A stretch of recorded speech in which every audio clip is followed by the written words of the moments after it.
Fuzz before drive or after drive? That is the question. I'm currently getting ready to do a quick European tour with the artist Emlyn, and I'm gonna be subbing out a few pedals on my board from last time. If you've never seen my pedal board, it's a tight ship. I spent 8 hours making sure this thing was neat and tidy.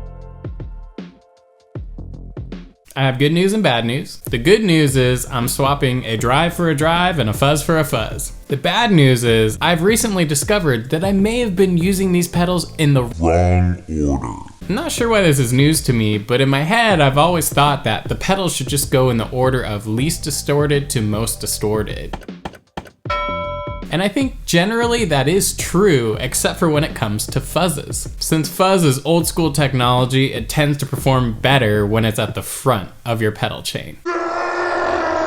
However, you search Reddit, you search the internet, and there are other people who do have it set up like me and tend to prefer it. Today I want to test it out before I dual lock these bad boys down forever. Or at least until I decide to change them again. So let's put it to the test. Does fuzz really sound better before overdrive?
Okay. That didn't turn out how I thought it would. Like, I figured fuzz into overdrive would probably be the right combination since so many people on the internet are like really adamant that it must be this way. But I didn't think it was that clear cut. First off, what totally shocked me was putting the overdrive before the fuzz seemed to actually color the fuzz more. What? There was definitely a much more pronounced high end, and a lot of the low end was getting sucked up in that combination. There was a distinct difference in the brightness of the guitar when those two pedals were used in tandem in that order. When you use them separately, it was not as bright. And I wouldn't say that's always bad. Sometimes that little high end boost can be really great for a lead tone, or when you're just trying to make sure that you don't lose everything in the muck of the fuzz. But once again, the clear cost was that body. You lose a lot of the low end in this format. Fuzz before overdrive, on the other hand, seemed much richer and actually more natural sounding.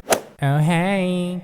I've seen it explained a few different ways, but the one way that really sticks out to me is that if you put an overdrive into a fuzz, you're essentially boosting the fuzz pedal. But if you put a fuzz into an overdrive, it's kind of like hitting a broken up tube amp with fuzz. It's thicker, sludgier, grungier, warmer. It's definitely more rock and roll. The negative here was there was so much more distortion in this configuration that I was getting significant feedback issues. But hey, depending on what you're trying to accomplish, that might actually be cool. But even with that feedback issue, I have to say I do slightly prefer the fuzz into the overdrive, which means I have to redo my pedal board. But what did you think? Comment below what you thought was best, leave a like on the video, and I'll catch you next time. Bye.